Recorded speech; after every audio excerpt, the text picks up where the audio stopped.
Good day, sir. Good morning, classmates. We are the Group 2. I'm Justin Anavilino, together with our leader, Ms. Christy May Abiliana, and with our members, Mr. John Ray Thomas, Ms. Desiree Pulga, and Mr. Luis Bio. And we are going to tackle about Constructivism learning theory, starting with the three theorists, namely John Dewey, John Piaget, and Maria Montessori. John Dewey's point of view states that constructivism can build individual and social knowledge, and it is then the result of this study. Students and other learners, according to John Dewey and other pragmatists, must see reality as it is. This means that students must adapt to their surroundings in order to learn. Second, John Piaget's theory of constructivism argues that people produce knowledge and form meaning based upon their experiences. As per what Piaget said that humans create knowledge through the interaction between their experiences and ideas. We cannot deny that fresh experiences are built on previous ones. We gain information and skills by engaging with our surroundings and other people. Yes, not all experiences are instructive, but experiences that are disconnected from previous ones become disjointed because information is obtained via participation in reality rather than being told about. And true education is gained through personal experiences.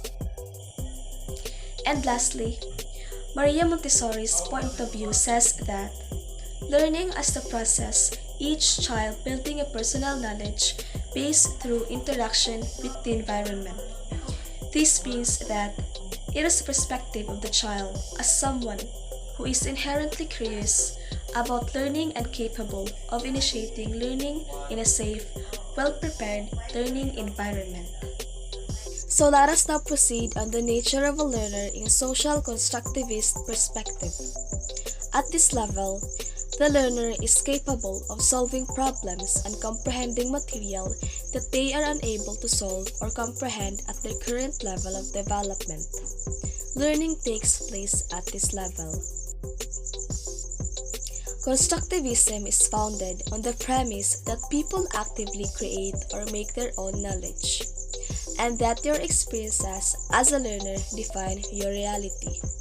Learners, in general, use their prior knowledge as a foundation and then add to it with new information. And lastly, the student is required to think about the facts and come up with an interpretation.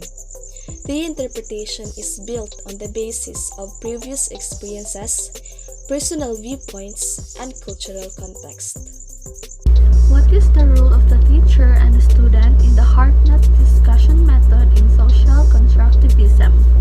The Hartnett discussion method is a teaching and learning method involving students seated in a large oval configuration to discuss ideas in encouraging, open-minded environment with only occasional or minimal teacher intervention.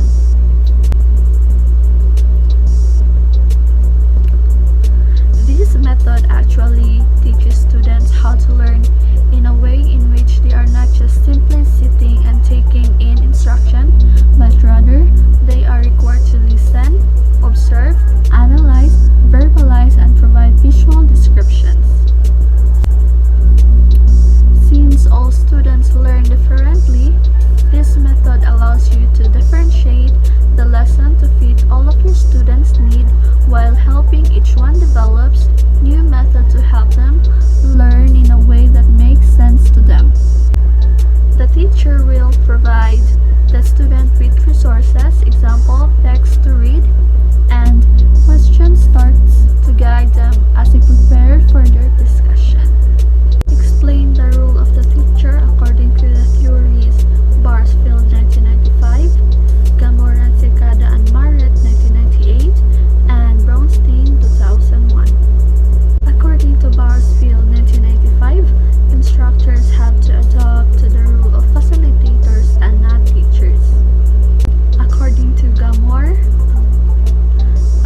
encourages them to develop questions about ways people may have reacted differently then and or the same as people as today.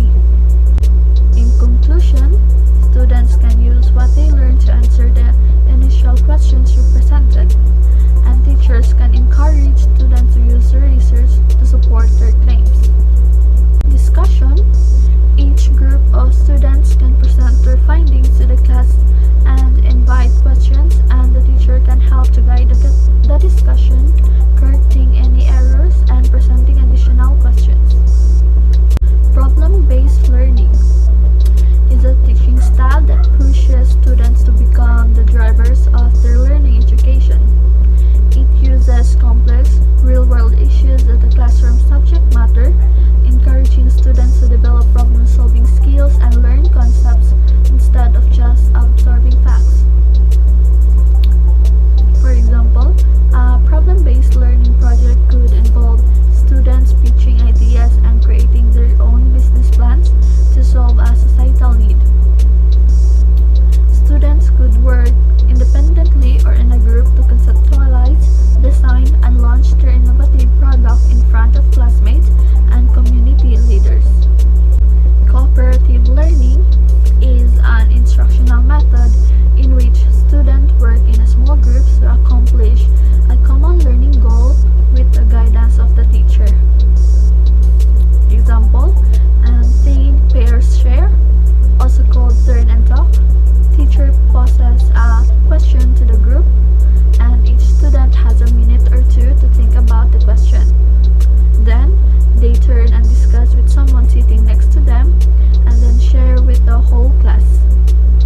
This is a useful cooperative learning strategy because it engages all students in the learning, and it can be done quickly during almost any lesson. Give the different roles of a teacher and a student in constructivist classroom approaches. The role of the teacher in the social constructivist classroom is to help students to build their knowledge and to control the existence of students during the learning process in the classroom. While the student's role is that students are actively engaged and are responsible for the learning, and according to Gren and Brooks, the learner controls their own learning, not the teacher. The learner should give their opinions and viewpoints. Explain the 5 principles of constructivism. First principle: teacher seeks and values students' point of view.